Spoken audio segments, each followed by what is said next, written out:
Bonjour à tous, j'espère que vous allez bien. On se retrouve pour le brief du vendredi 2 mai 2025. On se fera un petit point Bitcoin, Ethereum, on parlera des news macro, bien évidemment. Également, vous avez choisi l'analyse de virtual dans la deuxième vidéo, c'est ce qu'on analysera tout à l'heure. Je remets en jeu Layer contre AI1610, c'est à vous de décider. Le coin qui reviendra le plus dans les commentaires gagnera l'analyse. Et également, n'hésitez pas à me proposer d'autres altcoins que je pourrais analyser. Je vous reparle rapidement de nos algorithmes qui ont encore fait une très bonne semaine la semaine dernière, 4,89 R pour les algorithmes SPT. Ce sont des algos qui vont déclencher des trades de façon 100% automatisée sur vos comptes. On vous les met à disposition gratuitement, vous conservez 100% des gains, on vous met tous les résultats dans le Discord. Par exemple, sur les 7 dernières semaines, les 6 dernières semaines sont positives, il n'y a qu'une seule semaine négative, ce qui fait que le bilan est très positif. Pour les obtenir, c'est très simple, premier lien en commentaire épinglé, tous les liens aussi concernant mon contenu. Ça vous ramène sur cette page, il faut juste s'inscrire sur BitGet via notre lien partenaire. Vous créez votre compte, validez votre KO ici. En plus de ça, vous aurez accès à 2 formations, mais ça j'y reviendrai en fin de vidéo. Une fois que votre compte est créé, il suffit simplement de cliquer sur le deuxième lien, obtenir nos algo trading 100% gratuitement. Vous renseignez votre prénom, votre email, votre identifiant BitGet, vous cliquez sur rejoindre et ensuite il y a juste à cliquer sur le troisième lien. Configure nos algos de trading. Et là, il y a 4 petites vidéos à regarder. C'est très simple. 1, 2, 3, 4, c'est dans l'ordre et on vous apprend tout.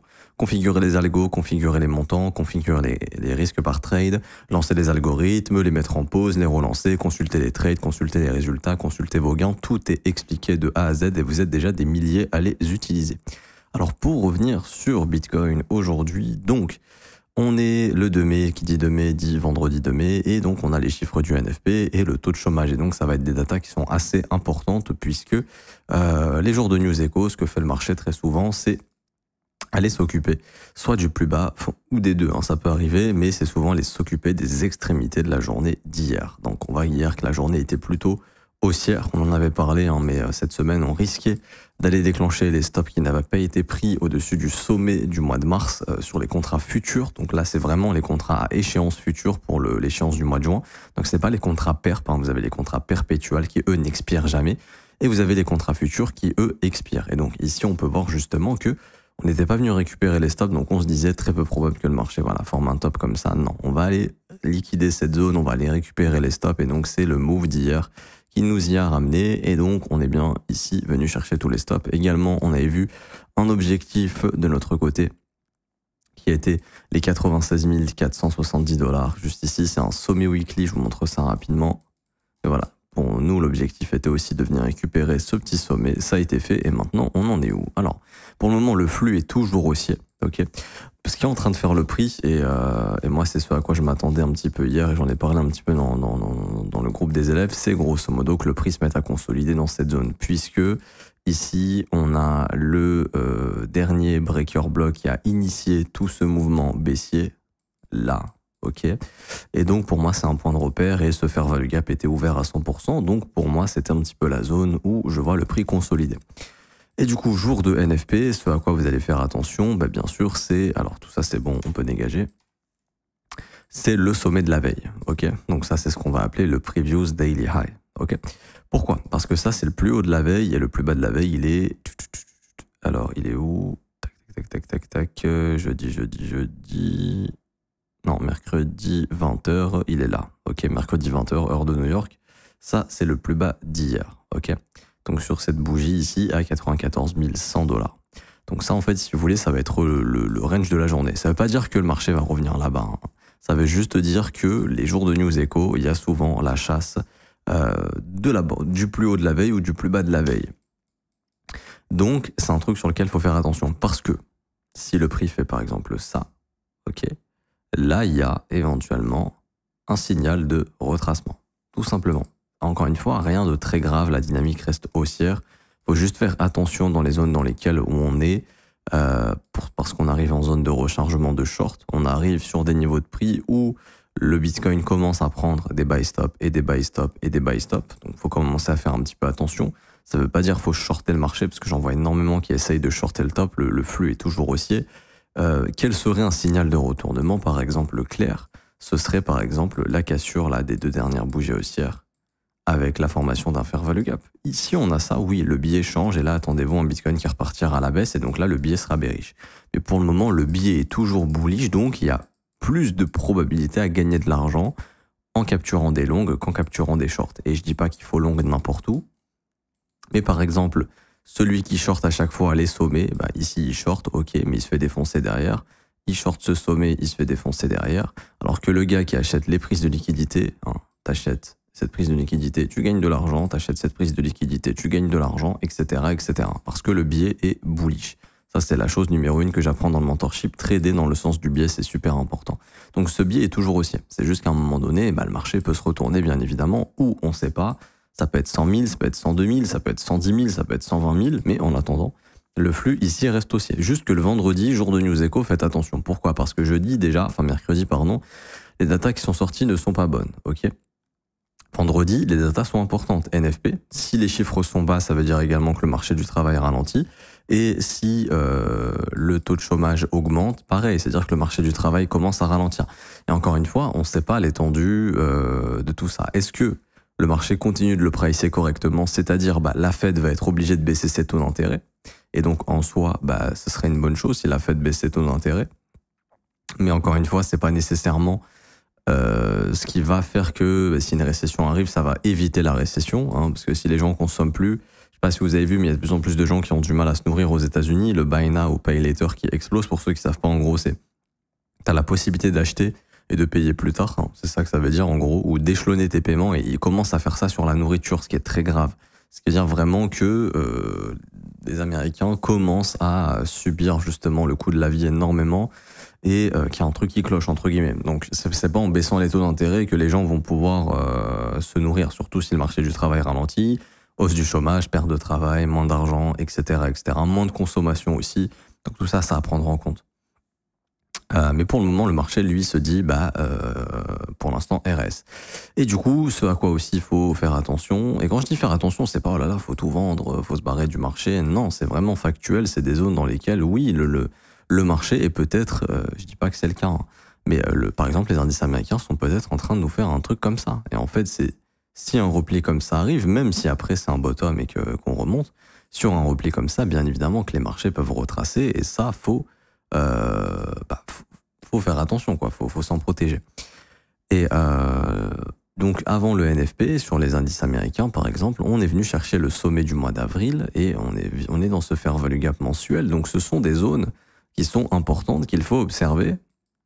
Ça ne veut pas dire que le prix va tomber, loin de là, hein. On voit que sur par exemple le Nasdaq, on est déjà venu chercher le plus bas de la veille qui couvre un fair value gap. Donc là, il y a ce qu'il faut pour continuer le push, hein, théoriquement. C'est ça que ça veut dire, hein. Ici, si vous regardez au moment où on a touché le previous daily low, juste là, hop, vous voyez l'inversion ensuite qui intervient derrière. Mais il faut quand même faire gaffe, parce qu'on a touché le sommet du mois précédent. Et là, ce qu'on a, c'est quand même une réaction du prix qui est intéressante. On a quand même un rejet qui est assez violent. Donc ça, faut en prendre compte, ok? Et ce qu'on observe sur le Nasdaq, c'est le dernier order block ici. Si cet order block est maintenu, et pour l'instant c'est le cas, et qu'il renvoie le Nasdaq à la baisse, là on pourrait commencer à dire ok, il y a un reversal qui s'est formé depuis, reversal, c'est de l'horaire, mais en tout cas il y a un retracement qui pourrait arriver depuis le rejet du sommet mensuel d'avril. Donc c'est juste ça que je veux vous dire. Il faut faire un petit peu attention aux news de cet après-midi, et surtout jour de NFP, c'est pas rien, ok, c'est pas rien. Par exemple, je dis pas que ça va arriver, parce qu'encore une fois, ça arrivait qu'une fois, mais c'est pour vous montrer, hein, les risques. Il y a un NFP ici, je me rappelle, du vendredi 7 juin, où on est venu chercher le sommet du mois de mai qui était ici, et le vendredi 7 juin, bam, ça a marqué notre top, et on est reparti à la baisse. Ça veut pas dire que ça va arriver, encore une fois, je le redis. C'est juste qu'il faut faire attention à ce que ça n'arrive pas. Et si ça n'arrive pas, tant mieux, et j'espère que ça l'est, pour qu'on puisse continuer de grappiller. Prochaine target, 99 431 $. Ce sommet ici du 21 février 2025. On voit au niveau des fundings qui sont super négatifs, donc c'est plutôt intéressant de voir que au moindre dip, les gens se jettent quand même dans le short assez facilement. Alors, pour moi, hier, il y a énormément de gens qui ont long ici. Il y a quand même énormément de gens qui ont long ici, mais assez rapidement, les fundings deviennent assez bas. Alors, il y a deux hypothèses. Soit les gens sont en mode full short dès que ça consolide, ce qui est possible, soit on a de gros poissons qui sont en train de shorter à la mort, et ça on peut le voir, et c'est eux en fait qui font qu'il y a un funding négatif, parce qu'ils apportent énormément d'offres au marché, et ils sont en train de fielder ici 500 BTC, 500 BTC, 500 BTC encore, 600 BTC cette fois-ci, 600, là encore ils ont fil des ordres, etc. Donc en fait c'est eux qui vont créer justement ce ralentissement du prix sur le marché perp qui va créer un petit peu de funding négatif. Ça veut pas nécessairement dire qu'il y a énormément de gens qui shortent. Moi, je pense que hier, il y a énormément de gens qui ont longuissé ce mouvement. Donc, c'est pour ça qu'à un moment donné, je serais pas étonné au courant de la semaine prochaine. Mais encore une fois, ça veut pas dire que ça va arriver. Mais je serais pas étonné que la semaine prochaine vienne faire un petit coucou au plus bas de cette semaine. Hein. Et hop, histoire de faire ça. Et ensuite, si on veut continuer, on continue. Parce qu'il y a beaucoup de gens qui commencent à rentrer long sur la fin de ce move, qui commencent à rentrer assez haut, et c'est pour ça que des petits pullbacks, pour moi, ça m'étonnerait pas à un moment donné. Mais ça, on s'en fout. Ok, ça, on verra si ça arrive ou pas. Juste vous, ce que vous devez retenir, c'est que le marché continue de monter, de prendre des sommets, et qu'à un moment donné, ces bitcoins, on sait que ça arrive à un moment donné, il peut y avoir un flush qui vient nettoyer un peu tout le monde sur les contrats dérivés, mais en dehors de ça, pour le moment, il n'y a rien d'extraordinaire. Il n'y a pas vraiment de signaux de top, enfin il n'y en a pas du tout même, il n'y a pas de signaux de top. Juste voilà, jour de NFP, vous devez faire gaffe. Moi je vais vraiment faire attention à ce qui se passe sur le sommet de jeudi, parce que si on commence à voir un truc comme ça, là je pense que ça peut commencer à aller nettoyer un petit peu de long. Et voilà, si vous êtes en levier x10 par exemple, bah faut faire attention, parce qu'imaginons le truc, alors 10% je sais pas, hein, ça me paraît assez bas, mais quelqu'un qui vient de long levier x5 en se disant, levier x20 en se disant c'est safe. Bon, des pullbacks de 4-5%, ça peut vite arriver, surtout sur Bitcoin. Voilà, c'est juste ça qu'il faut faire attention. Parce qu'on est vendredi, et comme on dit, le vendredi, ça paye, ça punit ceux qui ne se sont pas payés la semaine. Et c'est un truc à observer. Si jamais tout se passe bien, ok. Si jamais tout se passe bien, c'est-à-dire que même si le NFP n'est pas bon, ou le taux de chômage augmente, le marché continue de s'en foutre un petit peu comme les chiffres du PIB de mercredi. On arrive à passer ce fair value gap, ok. Le prochain objectif, assez rapidement, c'est 99 431 $. Et du coup, allez taper les 100 000 et que tous les médias du monde se remettent à reparler du Bitcoin, ce qui est positif parce que ça devrait nous réattirer du monde dans le marché, rapporter de la liquidité, etc., etc. Et j'ai pas forcément plus de choses à dire. Alors, si on a un petit pullback aujourd'hui qui est pas très profond, je miserai sur le fair value gap H4 ici. C'est-à-dire 95 700, 95 100 pour continuer le move si on a un petit pullback. Ouais. Et du coup, ETH. Alors, ETH est venu chercher ce qu'on avait vu ensemble également, le Previous Weekly High, pour ceux qui s'en souviennent. On l'avait noté ici en horaire. Hein. On avait vu la prise du Mandelo, très belle réaction, prise de Monday High, mais bon, la target, c'est le Previous Weekly High, et c'est de revenir encore une fois combler ce fair value gap, et pour le moment ça opère un petit rejet. Donc pareil, on est jeudi, techniquement ETH il a atteint son objectif de cette semaine pour le moment. Bien sûr on peut aller plus haut, mais c'est juste de se dire que l'objectif de la semaine a été atteint et qu'il faut aussi observer ce que va nous faire le prix ici. Pour le moment rien de dramatique, hein. Je veux dire la réjection est très faible, le dernier creux est maintenu, il n'y a pas d'inversion de structure, il n'y a rien du tout, le marché n'est clairement pas en train de devenir baissier. Voilà, juste ces petite zone sur laquelle on fait gaffe. Pour le moment, c'est pas grand chose. C'est juste, voilà, tout ce qui est previous weekly high, previous monthly high, il faut faire attention. Mais là, pour le moment, j'ai envie de dire, tout va bien. Bah, du coup, c'est intéressant, oui. Ouais. Toujours les 1957. Hein. Pour moi, tant que le biais reste boule, je vois Ethereum aller chercher au-dessus des 1957, entre 2070 et 1957. Sur du court moyen terme, je dirais une question de jours, peut-être 2-3 semaines, quelque chose comme ça, en tout cas au courant du mois de mai. Et j'allais oublier d'en parler, mais une data qui est très intéressante, c'est que pour le moment, on a eu les data Choflation qui s'est actualisé. Ça veut bien charger, je sais pas pourquoi ça veut plus fonctionner. Je vais hard refresh ici, peut-être que ça va marcher. Mais là, vous voyez l'inflation, voilà, nickel. On est à 1,35. Donc en fait, il y a eu la mise à jour du premier jour du mois, du premier du mois, quoi. Et c'est positif parce que l'inflation continue de baisser. Donc là, ça veut dire que le prochain CPI de mi-mai, le CPI il sera autour des 1,7 à peu près 1,8, ce qui est très bon. Pour la première fois, on va avoir un CPI sous les 2%.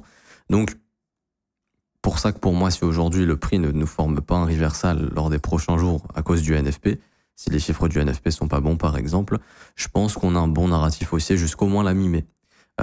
Puisque les chiffres de l'inflation mi-mai devraient être bons. Alors c'est la semaine du 12 au 16 12 au 16 mai, donc c'est pas la semaine prochaine, c'est dans 2 semaines. On a Core CPI, et donc là on devrait avoir justement de bons chiffres. Mais bon, le forecast va arriver quelques jours avant, 3-4 jours avant, du coup ça serait déjà pricé d'ici le 8 mai, ça faudra checker. Hein. D'ici une semaine, on va commencer à pricer cette inflation basse. Et c'est là où c'est intéressant parce que tu as un PIB qui recule, tu as peut-être un taux de chômage qui va augmenter légèrement et tu as une inflation qui est en chute libre, donc la Fed va être obligée de baisser les taux d'intérêt. Elle aura plus d'excuses pour ne pas le faire. Et donc ça, on verra si le marché apprécie ou pas. Mais en tout cas, voilà, techniquement, si pour moi vraiment aujourd'hui le prix se reverse pas avec le NFP, etc., je pense qu'on est bon encore jusqu'à mi-mai, je dirais encore 1-2 semaines pour avoir encore du up au minimum sur Bitcoin, Ether et les altcoins. Je m'arrête ici pour aujourd'hui, j'espère que ça vous aura plu. Si c'est le cas, n'hésitez pas à bombarder les pouces bleus, vous abonner si ce n'est pas déjà fait, mettre un petit commentaire. Merci à ceux qui jouent le jeu.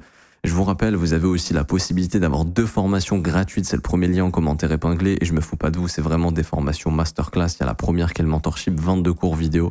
Ça vous forme de A à Z sur la lecture du prix avec des concepts précis. Le mentorship est gratuit, mais c'est votre ignorance qui vous coûtera bien plus cher si vous ne le prenez pas. Et je dis pas ça parce qu'encore une fois, que vous le preniez ou pas, j'en ai rien à foutre, honnêtement, je vous dis la vérité. C'est juste que si je peux sauver des gens qui achètent et qui vendent n'importe où, bah déjà, ce serait une bonne contribution. Et vous avez des concepts de dingue dedans qui vous permettent de lire le prix, d'arrêter de mettre vos stops n'importe où, d'arrêter de rentrer dans un altcoin en espérant que ça sera le prochain x5 alors qu'il y a clairement des signaux de retournement. Ça, vous allez l'apprendre dans le mentorship. La lecture du prix en crypto, c'est important. Vous ne pouvez pas réussir, vous allez perdre votre argent. Et je dis pas ça pour vous faire peur, c'est vrai. Vous allez perdre votre argent si vous vous achetez n'importe comment, n'importe quand. Parce que ce marché, il y a peut-être 5-10% de gagnants. Et ces gens-là savent lire le prix, reconnaissent des patterns psychologiques, reconnaissent des patterns algorithmiques. Et c'est important que vous les reconnaissiez aussi. C'est le premier lien en commentaire épinglé, tous les notes concernant mon contenu. Comme d'hab, il y a juste à s'inscrire sur BitGet via notre lien partenaire pour y être éligible. Vous créez votre compte via notre lien partenaire, vérifiez bien que le référent code est bien inscrit, sinon ça ne marchera pas. Vous créez votre compte, validez votre KYC sur la plateforme et vous faites un trade d'une valeur de 100 USDT et vous êtes éligible pour le mentorship. Ensuite, pour le récupérer, c'est ce petit lien, la meilleure formation de trading crypto. Vous cliquez sur obtenir gratuitement, vous renseignez votre email, votre identifiant BitGet, vous cliquez sur recevoir gratuitement et dans un délai de 24 heures, le mentorship vous sera envoyé par mail avec la formation ici gratuite également, où je vous apprends bien sûr à vous servir de BitGet et également des petits cours que je vous donne, savoir gérer son capital, des stratégies d'investissement et un plan pour les altcoins. Vous êtes déjà des milliers à avoir récupéré ces formations-là. Et pour ceux qui veulent rejoindre mon accompagnement, c'est pas obligatoire, c'est la seule chose que je propose de façon payante parce que c'est un accompagnement. Premièrement, vous avez une formation, la formation la plus complète, c'est celle de mon école, 19 heures de cours vidéo, 8 modules qui vous forment de A à Z. Analyse technique, analyse fondamentale, création de stratégie, développement de profil, création de plan. Derrière, vous avez un accès au Discord pour rejoindre mon groupe, donc c'est-à-dire échanger avec moi, échanger avec mes collègues, voir les moves de marché qu'on peut faire. Également, j'analyse vos coins tous les jours, du lundi au vendredi à 9h heure de Paris en direct. Il y a une analyse de marché que je fais pour les membres de l'école exclusivement. Analyse de coins, je réponds à vos questions, on trouve des opportunités ensemble, on fait un point de marché. Je vous parle également de ce que je fais sur le marché. Vous avez en plus de ça aussi accès au Discord, bien sûr, pour poser toutes vos questions et qu'on puisse vous y répondre continuellement, qu'on puisse continuer de vous accompagner. Le prix est de seulement 49 € par mois, c'est sans engagement. Vous avez aussi les offres 3, 6 et 12 mois qui vous sont proposées, qui elles sont moins chères. Et vous avez également les témoignages des membres un petit peu plus bas pour vous faire une idée. Quoi qu'il en soit, vous serez les bienvenus, vous serez bien accompagnés, vous serez bien formés à mes côtés. Je m'arrête ici, on se retrouve tout à l'heure pour l'analyse de Virtual. À tout à l'heure, ciao ciao.